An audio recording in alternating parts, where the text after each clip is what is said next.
Hello, Bravo bosses. This is the Bravo Investigator podcast. I'm your host, Dana, and today we are talking about part one of the Real Housewives of Salt Lake City reunion and Southern Charm.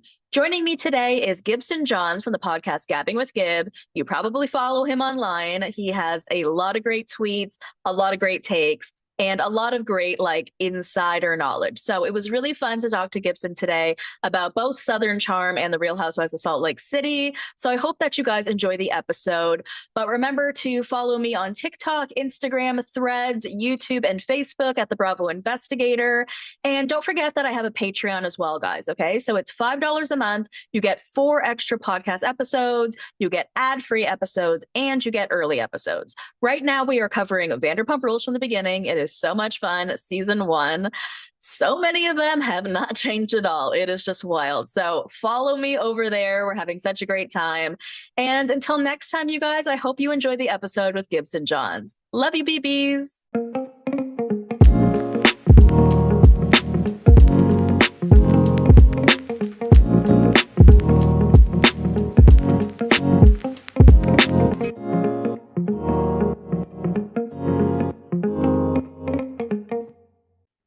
Gibson Johns, welcome to the Bravo Investigator podcast.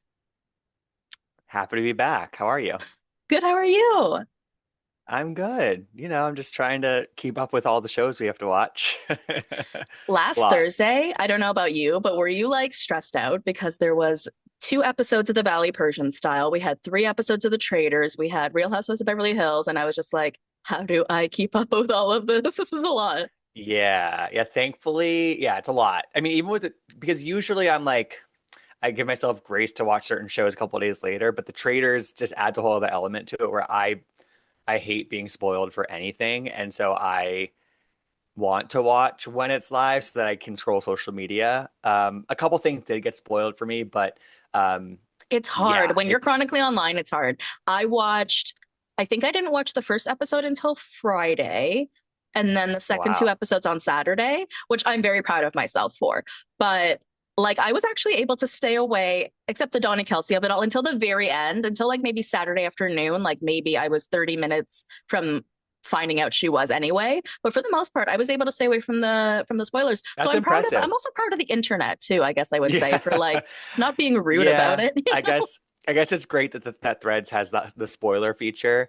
And also I love that. I do like that they start with 3 episodes. I don't like they're doing 2 episodes this week. I like week to week. So I'm happy that after this week, it's just 1 episode per week that that you have to make sure that you're watching before it's spoiled. But it's embarrassment of riches right now for sure. Totally. And since Lisa Barlow, you're living such a bigger life than the rest of us, I saw that you were at this really cool event yesterday or the day before. It was a Traders interactive. Yeah. Can you tell us a little bit about it? What was it? It was really cool. Yeah. So Peacock, it's completely sold out in New York City, and it's this. They had a influencer night before it opened to the public, and people had bought tickets to this, and I had no idea what to expect. I didn't know if it was just sort of us at a round table playing Mafia basically, but it was this huge venue. You played 3 different missions. You there's everybody who works there's a hired actor, and so they're super in character and committed to the bit. So and there's cool. People in cloaks everywhere, and there's somebody who's basically trying to do an Alan Cumming impersonation as the host the whole time. So I was in a group, I think, of 12 people, a couple other, I didn't know many other people in my group, but we did have Derek from last season and Rob C from this season in our group. So we played That's so with them. cool. It was really cool. And so they pick traders, and I think we did 3 missions, I want to say, and they murder in between the missions. And then at the very end, you walk into this huge room, and there's a round table in the center of the room. And the first thing they do is they're the first thing, the murdered players, they get to still be sort of involved. They're handicapped in the challenges, but they get to participate in the round table. And the first thing when you get to the round table was all right, they get to choose somebody who they think is the traitor and banish them. So they chose Derek, and he was not a traitor. And then the second thing you did was they started with you started with Derek, and he was asked to point out who he trusts the most. And so he pointed to somebody and he sat down. They pointed to somebody and sat down, and vice versa, and so on until there was two people left. I was one of the two people left. So I was trusted the least. They all thought I was a traitor. I was banished. You, And so I got up baby there and gorgeous. they had the pedestal with the light under it, and you stand there, and I was like, fuck, everyone always has these like little speeches prepared for when they're revealing if they're a traitor or a faithful. So I was like, what do I say? What do I say? The only line I ever remember from the traitors is Phaedra Parks. I'm doing too much because you're doing too little. So I sort of said like sort of a riff on that, and I revealed that I was a faithful. And ultimately a traitor won in our group, but it's super well done. It took like an hour and a half, and it checks the box of like feeling like he played the traitors for sure. That is so cool, Gibson. Yeah, it As was you were pretty fucking talking, cool. I think it would be kind of fun if they did like an influencer only traders season. That would It be would be like kind cool. of Yeah, cool, right? yeah, because It's sort of because like Love a lot Island of in us a like way. know, yeah, a lot of us like know the game, and it wouldn't be like we would all be like coming in like Michael Rappaport as a self-anointed housewives experts, but we would all be housewives experts or survivor experts. That'd be kind of fun. Yeah, yeah, for Before sure. we get into our shows, what do you think of the Michael Rappaport of it all, right? Like, do you think it was smart casting? Because some people think it was like, with him and Colton Underwood, it wasn't just like, oh, these people are annoying. Some people felt like it was an inappropriate choice. And I'm just curious. I mean, I'm enjoying the Michael Rappaport of it all in terms of it's ridiculous. And the memes people are making and the songs, like it's become funny. Like I hate him, Yeah, right? But it's that's like hilarious for me. I really don't like him. With my villains, I prefer to love to hate them, and I kind of hate to hate him. Like I don't, but but as Cara Berry said on my podcast this week, it was like, Oh, what'd she say? I it love all is her takes. So whatever she said, I agree. it is funny watching people like dunk on him and just kind of shit on him the whole time. So like, I think that I'm okay with that sort of him being sort of a lightning rod, sort of everybody against him kind of person. But if it lasts for too long, which I think it's like already borderline lasting for too long, Yeah, then he's just taking up way too much oxygen in the room, and he's so vocal. I And so know. they have to show him a lot. And that's where it's like, I think if he's around for like 2 to 3 more episodes, it's going to really take away from the viewing experience because, You're right. as we know, like the more people get murdered and banished, the more screen time everybody else who's remaining gets. And so, like, he's already getting so much screen time. And so I'm like, I No, can't I didn't think imagine of that. more. No, that's a Yeah. great point because, like you said, he's taking up a lot of oxygen in the room. He's a lot of energy. And if he's speaking, it takes over everybody else and then nobody else can speak. And so they kind of have to have cameras on him because Yeah. he's the only one speaking because he's not allowing anyone else. So yeah, I totally get that. He is weirdly leaning into it on the internet. And at first I thought in a funny way, but now I saw him reposting one of our colleagues' posts. I consider each other our colleagues. I don't know. It's the one I forget her name, like Lindsay the Bravoholic or something like that. And she was just talking about him on the traders. And then he like reposted the whole thing and said, I'm going to be talking about what you were talking about on your podcast on mine. And she just started a podcast. So that is great promotion for her. That is But great like, promotion. I don't know if his plan is to, because there isn't enough time in the day for him to address all the hate. You know what I mean? Because, Oh sir, no. it's going to be a lot. I saw on Threads that he replied to one of I was like super critical of him in the first 3 episodes, and What do on you say to Threads you? he didn't say anything. He like responded with a link to one of his own posts about himself on the traders. And so I just preemptively blocked him on everything. I was just Okay. like, I don't need you. If it gets to him, you know, regardless of me blocking him, that's not my fault. But Right. I'm just like, I don't need to interact with him at all. I'm good. I'm You're good. good. You're good. Yeah. All right. Well, let's talk about our Ladies of Salt. Real Housewives of Salt Lake City reunion part one. Um, Between you and I, a little lackluster, I kind of don't feel like we got anything out of this first part. I mean, we thought we were gonna get Bronwyn talking about her divorce from Todd, but that didn't come up in this part.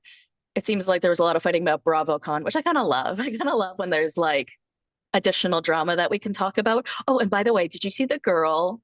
You know how in the how Bronwyn was like a fan sent me a Yeah. video of you talking shit about Todd. That fan was all over the internet being like, that was me, here's the Oh video. my Did you see God. it? It was so That's I don't know funny. what I mean. Okay, let's go back a little. What did you think about the season in general? Like, what were your thoughts on this season overall? I really liked the first half. And Hmm. then the second half, I was having trouble because I just felt like they were going in circles the whole time. Yeah. Like after the plane incident, it just felt like, let's talk about it. Every group scene, let's confront Meredith. She's not going to say what you want her to say. Rinse and repeat the next episode. That's sort of what it Yeah. felt to me like for like 4 to 5 weeks there. And then the Greece trip, I wanted to enjoy it more, but I don't think they balanced it out enough with enough humor and fun. And again, it just felt like they wanted to sort of build up to this Meredith intervention takedown of sorts that was not going to work. And it was sort of unclear. Did they want her to admit that she wants to get a divorce? Did they want her to admit that she should go to rehab? Like it was so confusing to me, like and unclear what they really wanted out of her. And again, Hmm. they've known her for 6 years. She wasn't going to give it to them. And also, I don't think that Meredith's acting that different than we've seen her from season one. So I the second half I struggled with a little bit. I watched the finale like another time and I was like, all right, this like hit better on another viewing for me just because like it's such like high camp theater, but I'm kind of over them and I'm over them ending a season on a vacation because I also feel like it's especially Heather feels very a lot of pressure to deliver a reality Von Teese-esque moment. And you just can't repeat like that was like a perfect storm. And last season they did a different like sort of a different direction with it, and I thought it worked. And this didn't not work. But it also didn't work. It was somewhere in the middle there for me. And there was no resolution. So that's sort of how I was coming out of the season feeling. Yeah, I guess I agree with all of your points. It's funny that you got a better viewing on the second view of the finale because I think I watched it 6 times, no joke, and I'm Oh my still like, I God. don't understand what's happening here, right? Just to capture all of the fights, and that's why I mean I don't do line by line recaps anyways, but I also find it very difficult to recap reunions because it is just question answer, yelling, Right. yelling, yelling. So that's why we didn't get like a ton here. But I guess I have to ask. I guess whose side are you on? Are you on the Lisa Meredith camp or are you in the everybody else? Generally, I'm on the Lisa Meredith side of this because I think ultimately, and this happens to me on almost every franchise, when it feels like an attempted takedown of somebody who doesn't really deserve it, or it's everybody against one person, even if Yes. that person has clearly done something or like behaved in a way that I might not agree with, I still am maybe going to be pushed more to that side because, especially in this situation, I just feel like Heather can't let the mouse go. And like there's a lot of factors that go into like why I think Heather is acting this way. And I think that she kind of feels like she's in this position. Yeah, And break it down. Break it down. Tell us how you really feel. I mean, there's a lot of things. I think it's like, I think it was the reality Von Teese moment that kind of felt like it kind of put her in a different echelon of housewives. I think that she feels pressure to repeat that. I think that her personality has kind of I think some of the power has gone to her head a little bit, and I think that it lands differently now. I think it's a little bit more punching down than it was before, and again I just think that she's trying to make something out of not that much right now. Uh, so yeah, I'm landing on Lisa Meredith's side of it right now. But how do you Just naturally, that's how feel I about feel. Mary then? Because you know how Mary has sort of come in this Yeah. season as like this voice of reason, right? So then you have Mary saying, "Well, I also think Lisa, you're a risky friend." And for me, when Mary says something like when Heather says something, I'm like, "No, that's garbage." But then when Mary says the exact same thing, I'm like, "Ooh, that makes me think about it," because Mary Yeah. is now the voice of Yeah. reason. So how do you Yeah. take Mary's additional comments that really do back up what Heather is saying? Like, how do you Well, feel about that? I actually don't think Mary, when she said that Lisa's a risky friend, I don't think she gave a good example. She just called Lisa delusional. She didn't really, from what I remember, and I agree, Mary's the voice of reason in a lot of situations. And I think that Lisa Barlow is probably somebody who is a difficult person to be friends with in a lot of ways, maybe because just of her personality. I really enjoy watching her. And I just think that she's such a one of a kind character. And same with Totally. Mary, but I think that I think Mary's the voice of reason this season, and I think that she's genuinely concerned for Meredith in her way, but I don't think she's been a good friend to Meredith this season either. So, like, I think that all of that is true for me. Do you think, Like, I think ultimately, do you say that because she's been so vocal about what she believes is going on with Meredith, and that's kind of like Yeah. outing someone for something that they haven't really admitted themselves. Well, I don't know what they want Meredith to admit. I think that they've jumped to a lot of they've gone 5 steps ahead, sort of. Like I think Mary comparing Meredith to her son was a Projecting. lot, and same with Whitney comparing to the dad. That whole lunch on that trip, I did not like.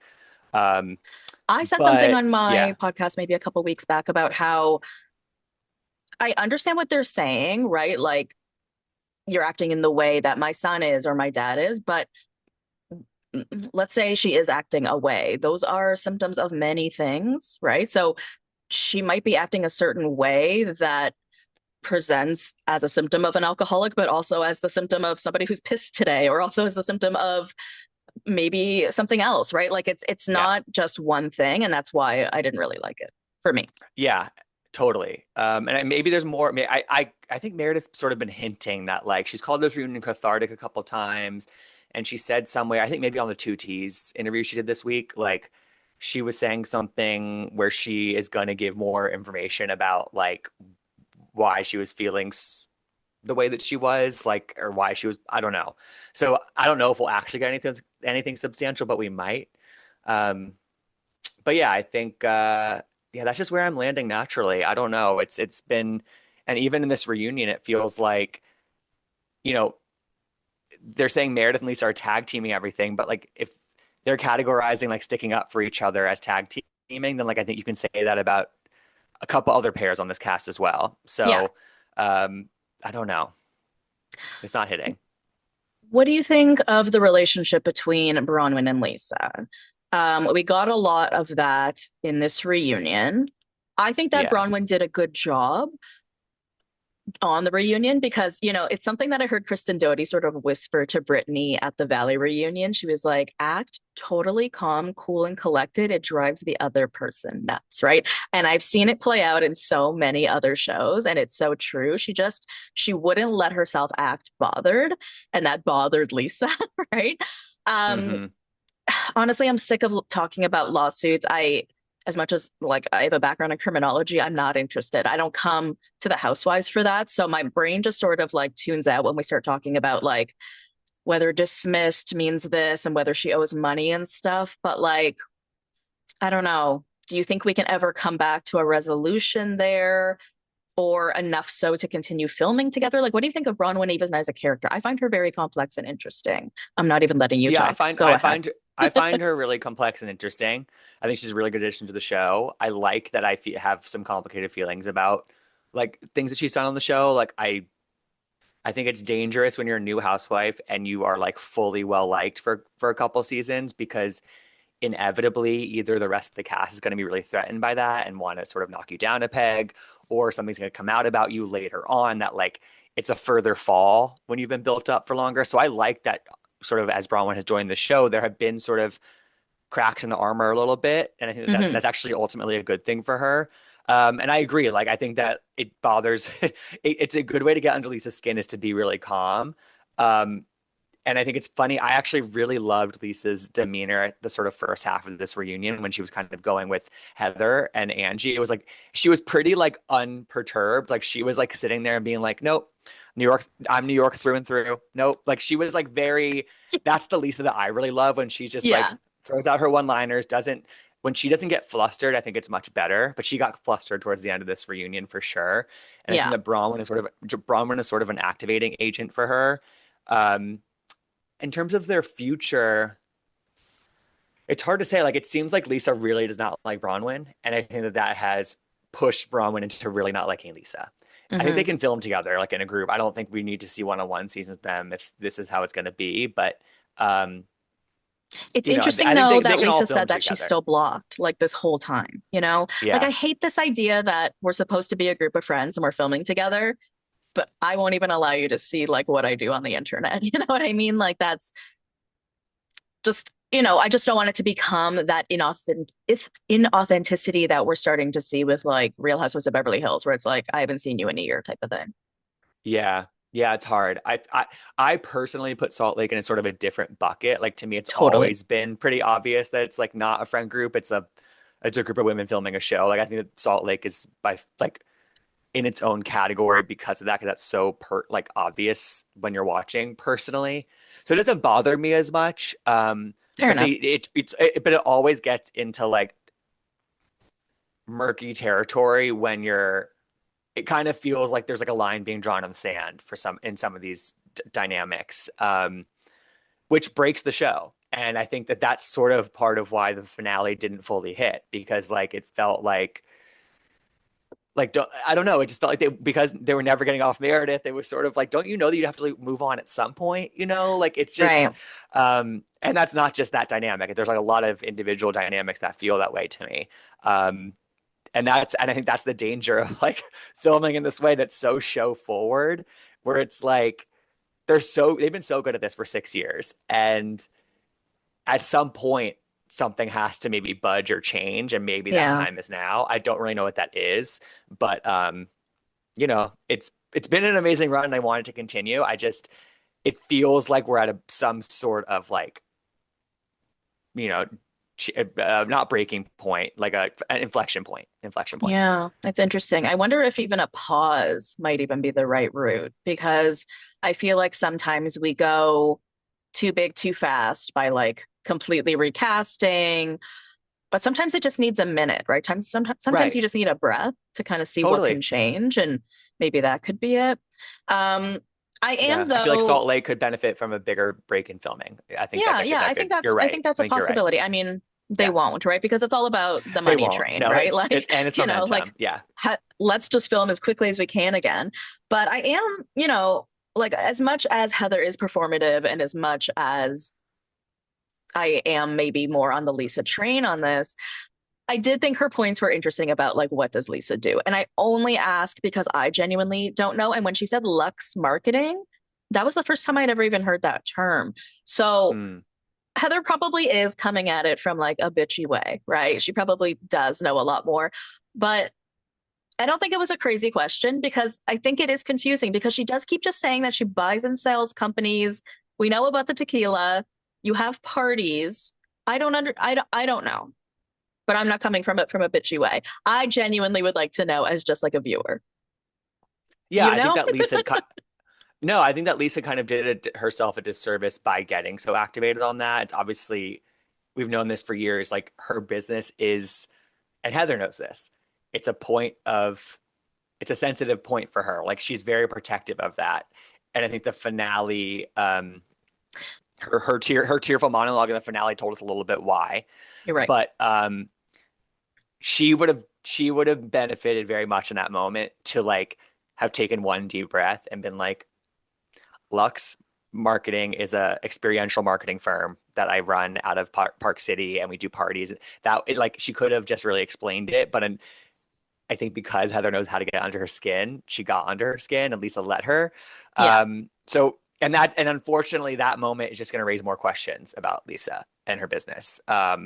Inadvertently, she did not know she was doing that, and so you know, I can't tell you. I also think that John has his own career. I don't really know exactly what it is, but uh yeah, we've gotten bits and pieces over the years, and I have like a blurry picture of what it is, but not a comprehensive one. You know, and I'm not saying that she's doing anything bad, but I just want to say that the more inconspicuous someone's business is, you know, I hope it's not like Jen Shaw territory or anything like that, because it's like when you're questioning, it's almost like, was it Chandler on Friends where nobody knew what he did? And then that was sort of like Right, the right, gimmick, right, right? right. Yeah, So yeah, maybe Lisa will be like 10 years down the road, we still don't really know what Lisa does. right, and that's possible too. But I don't. I kind of we had these like lawsuits or whatever come out at the beginning of the season, obviously with her, and Yes. to me, a lot of those were just sort of like business transaction loan type things that she hadn't paid back in full or whatever. I don't know the details about those, but that is like not uncommon in business, I don't think. I'll agree. I'll And agree. I think if there was like something more nefarious going down, like I kind of think that it would have come out by now. And so I don't believe that. I don't believe that line of thinking personally. Um, but again, I think that she just should have explained it better. What do you think though about like lawsuits and stuff like this becoming storylines? Does it I interest you? Does it tickle your fancy, or do you just sort of Not like really, start rolling not your eyes? really. I mean, I think if there's like a one-off moment, it in the past it's been sort of interesting, but Like Erica Jane, it was really important. We needed to know what exactly, was going on there. exactly. But now it just feels like when it feels like one side digging up something on the other and just trying to find, something to bring up, or there are a lot of fan accounts that do this as well, and they bring things up and send them to the women, and then they get I don't like that. I think Hmm. it's very like something that happened off the show, and now we have to bring it on the show, and Right. then it becomes about where'd you get this? That it becomes less about the actual lawsuit and more about where it came from, and then it just Right. becomes this like guessing game. And I hate it's happened on several franchises recently, and it's not fun to watch as a viewer. I much prefer drama to be based in something that we got to see or like hear about like really first person. The guessing game stuff. I mean, the lawsuits, the black eye, the Captain Jason hookup, like all these things. I'm just like when when we're like dancing around answers and we'll never actually land on the truth, it's just like it's not satisfying in the end, like to me there needs to be a payoff. And yes, the lawsuit thing, I'm kind of over it. I'm over the digging. Yeah, totally. But the one that Bronwyn was a part of that I don't Yeah. know, I had totally dismissed it in my mind, but I swear I heard people talking about it either online or on a podcast. So I'm curious if you know any more about it. The one where she said it happened at work and that it's sealed at the request of the person it was regarding. And so to me, I don't know, my brain went to like, I don't know, my does your brain just ever just weirdly picture things? I don't know. My brain was like, she worked in a factory and someone who worked at the factory did something wrong, and everyone who worked there had to make witness statements. And that's what this is. But then I heard something online or on a podcast that it had to do with possibly like Todd. So, and that it actually does involve her. Do you know anything about this? Because now I'm a little bit more No. interested. No, you don't? I don't think Because I there's feel any, I like, don't think anybody actually knows anything about it. I okay, think like I really think that it's a sealed case. I think that she I do think that she is sort of maybe because I talked to the Bravo docket about this. They said, because oh, I was like, can she actually not talk about it if it was sealed? And they said that's not really true. Like she could right. talk about it. Um, but I don't think anybody actually knows the details about this case. And I also don't think it's that big of a deal. That's the thing. It's like, do I really care if Bronwyn had some like situation at work 8 years ago that like might involve like XYZ? Like I guess it can speak to like you could argue it speaks to her character or whatever, but like I just don't think it's very relevant. That's also why I think it's like whatever. And I also think it's interesting throughout the season, anything involving her and the law seemed to have been really blown up because, yeah, the other things were like her being evicted when she got pregnant, right? Like these aren't real things. These were just like little mishaps, and we're trying to make them into like Jen Shaw territory, right? And it just wasn't that. So, yeah, very bizarre. And I guess the other big thing that came out of this was sort of right at the end when Angie brings out her scroll. I was confused by this because she brings out this scroll. She says someone's been trolling her, and the person who's been trolling her is the same number that Lisa does. But I wasn't clear on how they were trolling her or what we were looking at in the scroll. I guess it was like screenshots of like text or something, which sounds beautiful. I'd kind of like to get one of those for home. What did you gather was going on here? Yeah, I kind of feel like she maybe like did some sort of like digital forensic thing, or like there was some count that wouldn't leave her alone, and she figured out that it was made by somebody on Lisa's phone or something. That's sort of like what I figure. I don't know how you prove that, but it was a fairly good cliffhanger, I guess. But I also hope it delivers. It could be a nothing burger, it could be something.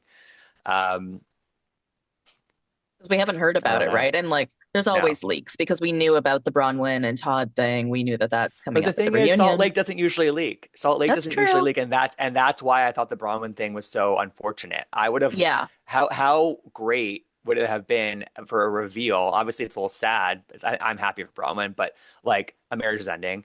I think if she had revealed that when we were watching the reunion, like how great would that have been in terms of like, whoa, like, because and so I think it's really unfortunate that Salt Lake had that leaked because Yeah. they're usually a pretty tight ship, They honestly. are. It's so hard these days though, right? There's so many people involved in production, and you know, Hmm.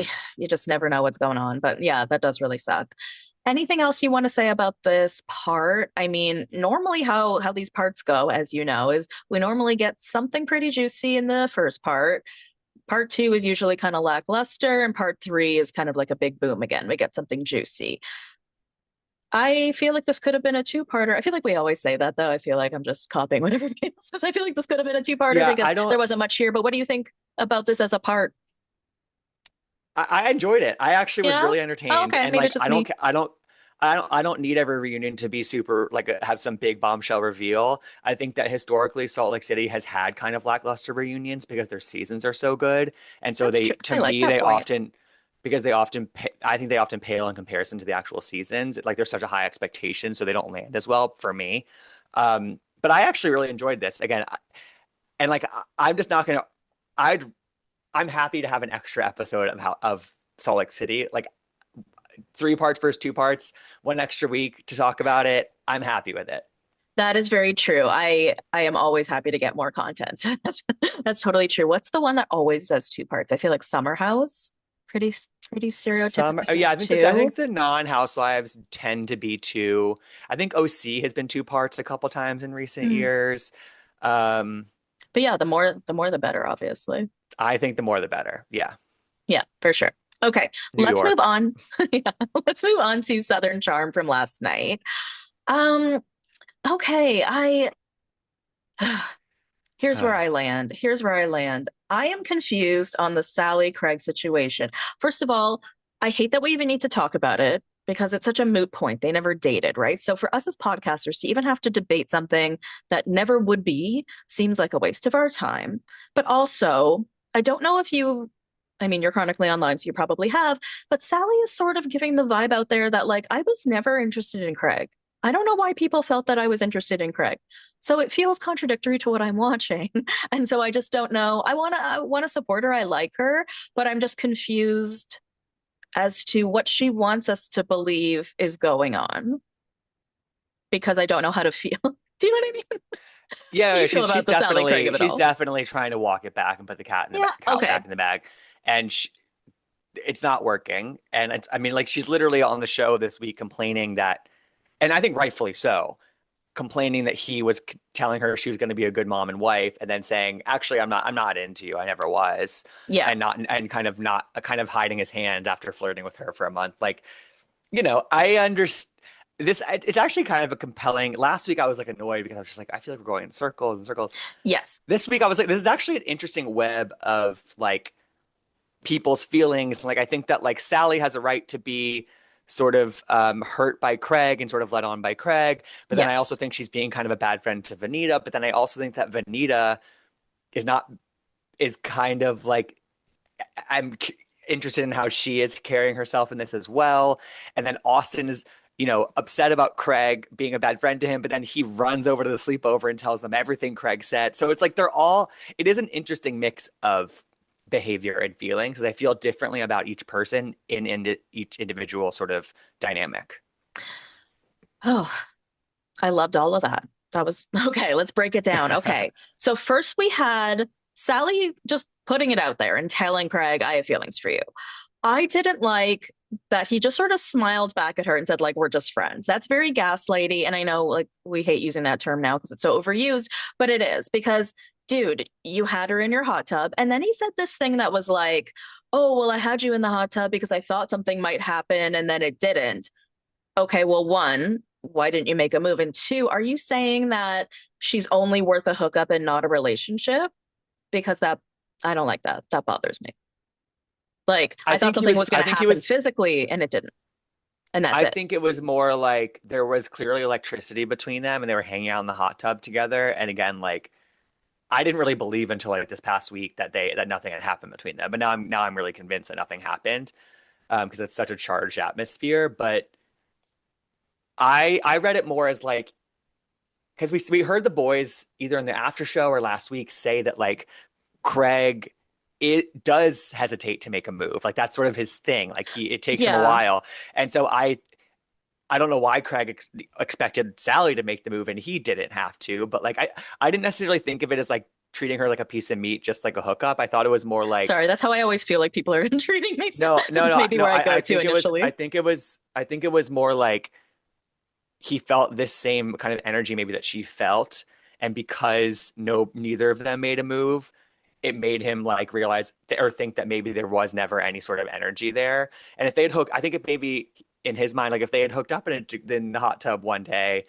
it could have led to hanging out more and actually hooking up and maybe something else. I do think he is in more of like a hookup era at this time and place when we're filming. But I didn't personally. I mean, I'm a man, so it lands differently with me. But I didn't take that as like offensive in that way. I thought it was more offensive that he is pretending that Sally's feelings of like being led on and that something could happen between them are like ridiculous and completely, out of the actual reality when like we all have watched them interact. Exactly. And okay, well, we may not need to take that part that way, but I definitely take like other things he's done in the episode that way because like like you said, where he's acting like it's a ridiculous concept, that's basically him blaming her because when he's saying things like, oh, she's treating our interactions like a fantasy, that's so Yeah, it was rude. That's like crazy. infantilizing her feelings in a way, like, oh, sweetie, almost like he's patting her on her head, being like, oh, little girl, to think that you and I could be together. That's a little fantasy that you're having. I don't like that at all. Then later on in the episode, when he's talking with the guys, he flips the whole thing on her. Like all she did wrong here, okay, is like him, okay? And he's yelling about her to the other guys, being like, she's chaotic, she's a tornado, blah, blah, blah. Right. Now this is going to affect things with Charlie. When again, all Sally has done here is have feelings for him and articulate that. So I don't like what he's doing here. And it is the classic gaslighting. He's trying to turn around the situation to make it seem like she's in the wrong, like she's a bad person, and trying to convince everyone to kind of think that way so that it'll be easier for him when he wants to move on with the Charlie situation. And it's so interesting to watch all these little classic Craigisms start to come out because I forgot Hmm. that guy. I just forgot. And he's a totally different guy this season, and it just keeps coming out more and more and more. I mean, he's so handsome, right? So it's easy to forget it as he speaks. But like, I just don't like the way he is treating the Sally situation now that I've seen it all play out. Because initially, I'll be honest with you, like I was like, Vanita, I see what you're saying. I see what you're saying. But as an adult, you just got to let your friend let it play out, right? Like, I know I get wanting to protect your friend and their feelings, but sometimes, especially if they're asking, you got to just let them see what happens on their own, especially because they're saying, I'm asking you to do that. But he really, and I didn't think he was going to like fuck over Sally because I'm like, in what way? They never actually dated, nothing happened. But the way he's speaking about her is really could be detrimental to her like reputation. I really don't like it. And into the friend group because he's trying to turn everyone against her by making her seem like how is she chaotic in a tornado? I missed that part. Sorry, I'm done. My rant is done. Yeah. No, no, me too. We haven't seen the tornado. I think she has been a little pick me-ish in the whole Yes. situation. It's not, I mean, I still think that she is sort of, I think Craig is not taking any responsibility for Yes. his contributions to this whole situation. And for him to now be like, well, now I'm worried she's going to get in between me and Charlie because Charlie's going to be in her head about her friendship with Sally because she's hurt by me. And Craig and Austin's like, no, like you're the one who's getting in between a friendship because you were kind of playing both sides of, Charlie and Sally. So I thought actually Austin handled that situation, that conversation pretty well. He made some good points. He was like, Hmm. Craig turns on the faucet for the friendship and then he turns it off. And then when you are sort of like, whoa, he's like, why are you surprised or why are you XYZ? And it does feel like he's sort of trying to like, I don't think he's trying to like excommunicate Sally, but he is trying to like all of a sudden just sort of not have her around in a way. Yeah. Um, so yeah, I think that it's single Craig, but it's also like Craig who drinks, and he's not like, Hmm. yeah, it's like it is wild because it's a totally different person than we've seen, you know, from him with Paige, who was like putting his life together. And not that his life is like falling apart. It's more like he wasn't acting this way, or at least not as obviously. And yeah, it's like, and again, I'm not like fully on the Sally train, but in this situation, it just it's hard not to like feel bad for her. Maybe, I like to give people grace, and maybe this is the year of Craig trying to figure himself out, right? Because when you lose something big in your life that was such a big part of your life, you sort of need to take Right. a step back and be like, Hmm. who am I? And it is very obvious, insanely obvious, that Craig is still not over Paige because he is willing to, quote unquote, take her back, even though she is not coming back, nor has she shown any interest. So it's it makes me kind of cringe a little bit that we're this far out and he's still talking about it this season, and it's so clear he's not over her, but it takes however long it takes. But in his journey, we're watching him make missteps that maybe in a year from now he'll come back and say, "Hey everyone," I doubt it, but maybe he'll say, "Hey everyone, I'm sorry. I was in a year of trying to figure myself out and get my life back together and figure out who Craig is without Paige and what Yeah, and I what think dating looks like for me." I have a lot of sympathy for that, 100%. I just think un he's unfortunately like there's casualties in this path for him to find himself again, Exactly. including Austin, who I mean they've had such an up and down friendship. I think of them as almost like brothers a lot. Yeah, exactly. And it's hard because they haven't really been on the same page in their lives for like a while. It's like when Craig's in a relationship, Austin's single, and vice versa. And their friendship is based on being bros together and going out and drinking, and like that's what they do. And so when when they aren't on the same page in those environments, that's when it really is difficult for them. And so I think that Craig needs to be careful because Austin, regardless of whether he would say this, like Austin is like a very important person to him in his life, and it's like probably one of his most important friendships. And so for him to sort of like be treating it in the way that he is right now, I think he thinks that like when it will just always come, it will always boomerang back to him. And I don't, at a certain point, how many times is it going to boomerang back, before they just sort of stay apart? I think Whitner is very insightful Yeah. because I think he's able to come into this from like a fresh perspective, and he's like, Yeah. You're so right. Craig has narcissistic tendencies and Austin has the victim mentality. And I think both things are quite true. And he Mm, thinks that that's sort of mm, why they're battling. I relate to this friendship in a way where, and I wonder if you've ever been through the same thing. I think it's extremely, extremely important in a friendship, if something is bothering you, or in any relationship, if something is bothering you, to approach the person and talk about it right away so that it doesn't build up.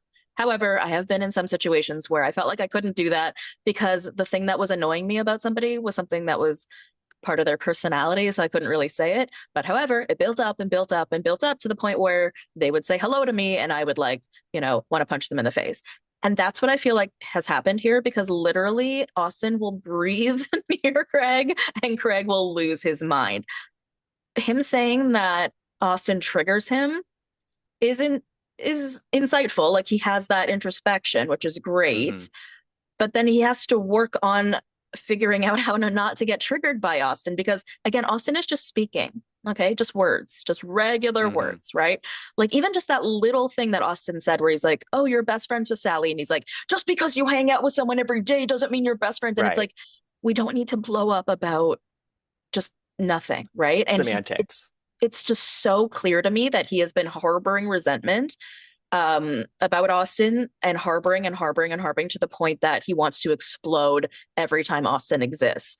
And I think that either they need to go to therapy together, and I'm not kidding, or not be friends. And I want to say something. Did you notice that? Which one of them was talking about it? I think it was Austin talking about how easy their friendship used to be, and it didn't used to be so Yeah, contentious. And Austin. they put up a picture of their podcast promo art to prove that that's when things were easy, breezy, beautiful, Maybelline or whatever. So like, this is the image you guys have of when things were good. This is the podcast promo art. That's not. That's not when you guys were just hanging out for fun. It's like by nature like inauthentic. It's like laugh for the camera. Yeah, exactly. That's really funny. Yeah, and I think with them it's like it's really hard because it is a real friendship, but it's also like the show is like such a factor in their friendship, and like it will always keep them together as long as they're both on, and there's probably competitiveness over various aspects of it, and yeah, it's Do you think complicated either with of them are them. jealous of the other? Yeah, I think they're both jealous of each other Yeah. in different ways. Yeah, I think that that's like inherent to them. Um, I think there's a lot of jealousy on all of reality TV, to be honest, between Yeah, like most you're right. friendships. Because like somebody's stock is up, somebody's stock is down. Next season it changes, you know, and everybody's fighting for their job every single year. So I think Austin and Craig's jobs are pretty locked in on this show, but in terms of like, I don't know, like power or girls or women, it's that's I think what always comes into this. I don't know. Do you think that you could have a real friendship with someone though that you were truly jealous of? Like I feel like it's a toxic thing that I'm not saying that it's not real or doesn't exist, but I just don't know how you can have a true friendship with someone where deep down those are your feelings. I could be wrong. I think you can, as long as you like maybe like acknowledge it to yourself and like don't let that inform how you react to them or that you're not harboring something. Because I do think that Yeah. in some ways, like jealousy can fuel you in a positive way sometimes, Yeah. especially like in your career and stuff. And so, um, Could be motivational. yeah, and I think with them, I do think at the core, like they are meant to be friends. I just think that I don't know. I really do think a lot of it is just them being on different pages at different times, and they have not been on the same page for quite some time, in terms of their lifestyle and stuff. And that creates like natural tension with them in particular. Show idea. Put the two of them on an island together to talk it out. It would work because they'd have to just talk it out. They're also both so just like interesting people that I could see them like starting to like physically fight each other. Like it would still be interesting, right? Like it would Yeah, still be totally. I chaotic in mean, some sort of way. I in general, I need a ultimate trip with You need a trip. non-housewives. That's what I Right. need. Whether it's co-ed, whether it's ultimate girls trip, I don't know, but that falls into that category, Gibson's absolutely. like, I'm ready to go. Gonna drive the bus. No, I need that would be so good. Like, are you kidding? Like, I don't know But why they even haven't done it yet. it's it's brilliant because it's necessary, but also great TV.